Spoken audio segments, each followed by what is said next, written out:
My name is Claire Mitchell. I am 30 years old, and I make a living predicting worst-case scenarios for a fintech company in Denver. Every day, I analyze risk, calculate fallout, and prepare for things going wrong. But nothing in my job prepared me for the 10-second voicemail that blew up my family. It came in on a quiet Tuesday afternoon, right between a risk report and a cup of coffee I had already forgotten to drink. I tapped play without thinking, expecting a grocery reminder or a casual check-in. Instead, I heard my mom's voice, flat and businesslike, the same tone she used when canceling a cable subscription. "You're out, don't come back, we're moving on without you." No explanation, no emotion, just a verdict. For a moment, I couldn't breathe. My office noise faded into a dull hum, and all I could hear was my own heartbeat pounding in my ears. My hands went cold, but my mind did something strange. It didn't break, it focused. The same part of me that locks down financial systems and prevents disasters quietly stepped forward. I didn't call back. I didn't cry. I didn't argue. I typed one word. "Okay." Then I opened my laptop and started protecting myself. Within minutes, I logged into the family LLC I had built from the ground up. The rental properties, the accounts, the triplex we were about to close on, all of it ran through systems I designed. I revoked every permission connected to my name. No transactions without my approval. No digital access. No automatic authority. Then I called the real estate agent and calmly withdrew from the triplex deal as a borrower and financial qualifier. I froze the retirement structures I had set up years ago so nothing could be altered quietly. I didn't do it out of anger. I did it the way I would handle a financial breach. Contain the exposure. Limit the damage. By the time my coffee was cold for real, every easy path they had through me was closed. I assumed that would end it. If they wanted me out, fine. I would step out completely. But the next morning, I woke to my phone vibrating across my nightstand. 46 missed calls. Messages stacked on top of each other. Mom, Dad, unknown numbers, a law office I recognized, and a voicemail from their lawyer saying, "We have a serious problem." I actually laughed, because they thought the problem was me leaving. They had no idea the real problem was what left with me. Texts started pouring in. "This is a misunderstanding. We didn't mean it like that. Come home so we can explain." Funny, because there had been no confusion in that voicemail. I checked my apartment security camera and saw my dad standing outside earlier that morning, staring at my building like he didn't know if he was allowed to come in. He didn't buzz. He just left. My chest tightened, but I forced myself to stay steady. At work, I kept everything short and documented. "I'm safe. I need time. I will respond in writing." My coworker Jenna noticed my face and quietly warned me not to make emotional decisions I couldn't defend in front of a judge one day. That hit home, because this wasn't just family drama anymore. This was financial exposure mixed with legal risk. Around lunch, a cousin texted asking if I was okay because he heard I was overwhelmed. That word stuck out. Overwhelmed. It didn't sound like something my parents would say. It sounded like something Brooke would say. My little sister, who had recently lost her job and suddenly developed an intense interest in our family finances. And she was completely silent now. No calls, no texts. That silence was louder than anything else. 2 days later, I ran into one of my dad's old friends at a coffee shop. He gently told me he heard I backed out of the property deal because of mental health struggles. He said it kindly, like he was trying not to embarrass me. I smiled, nodded, and left before my expression cracked. That wasn't concern. That was a narrative. In my car, I called Daniel, the financial advisor who helped me build our LLC structure years ago.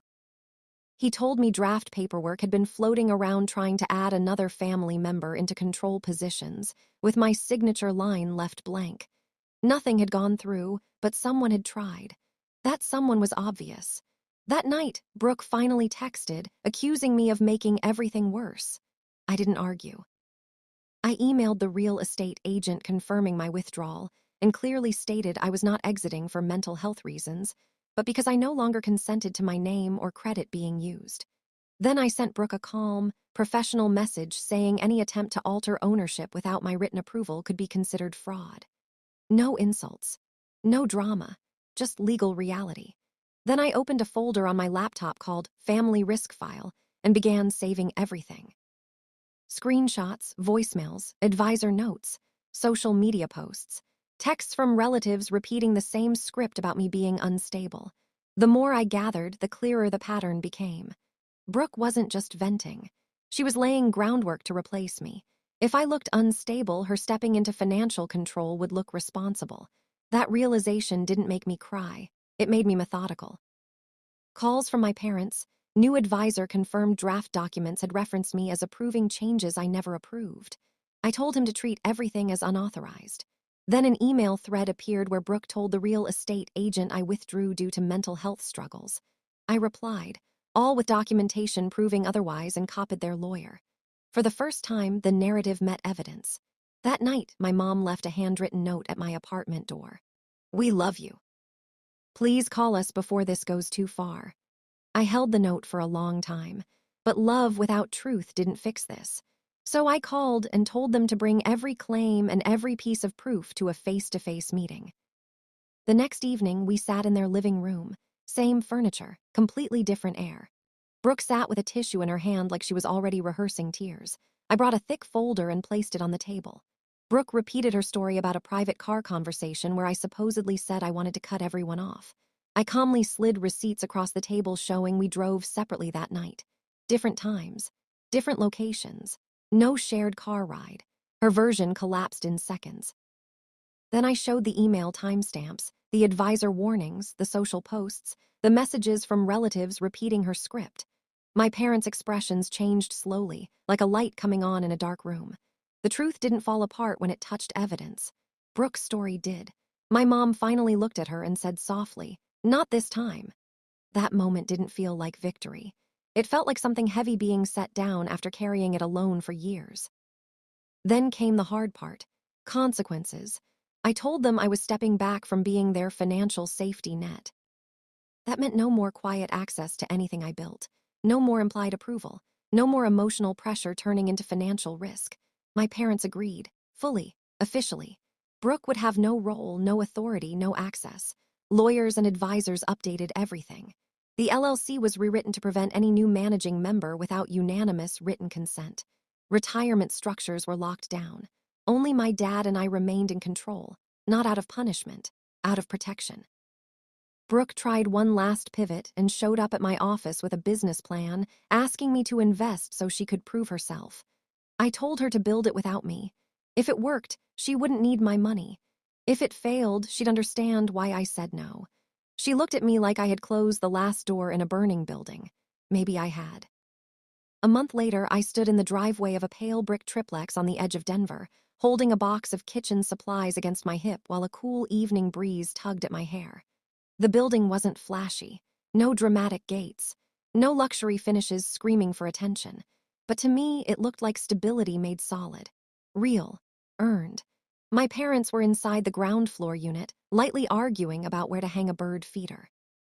Their voices drifted through the open window, softer than I remembered, less sharp, like people who had finally stepped off a cliff and realized the ground was still there.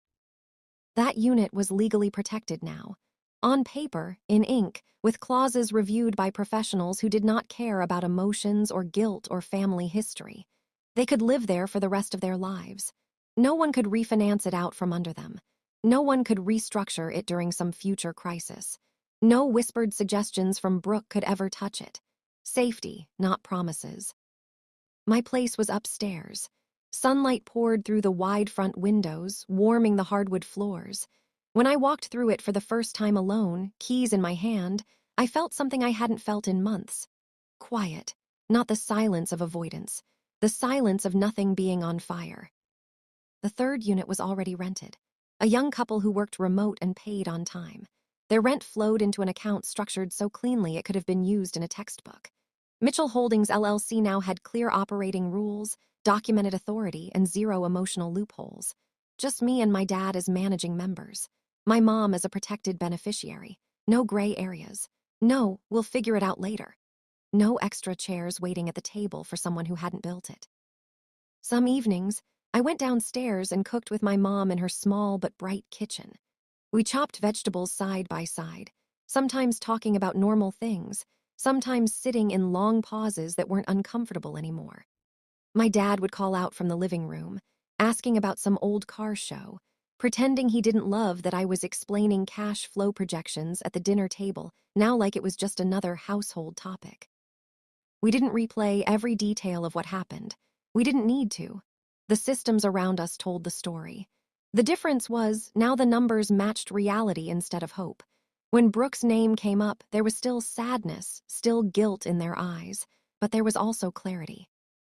One night, my mom's phone buzzed while we were doing dishes.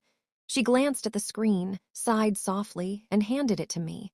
A text from Brooke asking for help covering another credit card minimum. No anger, no insults, just expectation wrapped in urgency. Mom dried her hands on a towel and said quietly, "We can't fix this for her, not like before." I nodded and handed the phone back. That was it.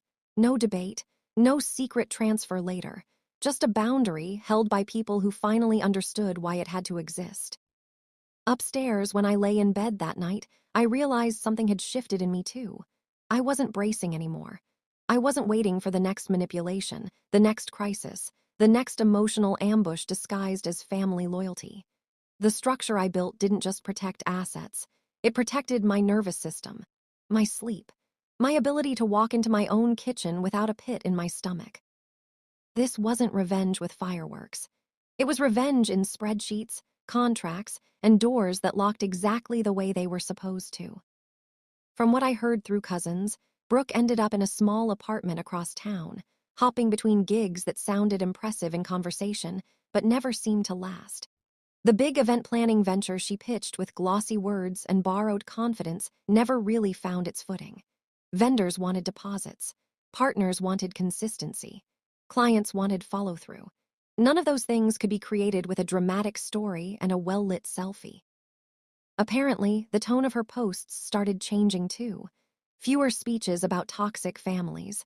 Fewer vague quotes about surviving controlling people. It's hard to keep a villain in the spotlight when the villain stops reacting. I didn't sue her. I didn't blast her online.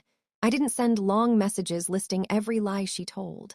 I did something that felt, to me, far more final. I removed the leverage she thought she had and let real life handle the rest. Because here's the part no one talks about. When someone can't access your money, your systems, or your guilt anymore, they eventually have to face their own reflection. No safety net woven from someone else's labor. No quiet rescues. No backdoor signatures. Just the direct relationship between effort and outcome. That was the legal, quiet domination she never saw coming. Not crushing her. Not humiliating her. Just building a world where her manipulation had nowhere to plug in. I still loved my family. I still answered when my parents called. I still showed up for dinner downstairs. But love no longer meant unlimited access. Forgiveness no longer meant restored permissions. Trust, I learned, is not a feeling. It's a structure. And structures need load limits. Sometimes I'd stand on the small upstairs balcony at sunset, looking out over the street, and think about that voicemail. "You're out, don't come back." They meant it as rejection. It turned out to be instruction. Because stepping back forced me to see exactly where I ended and everyone else began. It forced me to put locks on doors I had been holding open with my bare hands for years. It forced my parents to learn the difference between helping and enabling. And it forced Brooke to live in a life that was finally hers alone, not quietly subsidized by mine. I'm not angry anymore. I'm clear. Clear that being the strong one doesn't mean being endlessly available. Clear that boundaries don't break families, lies do.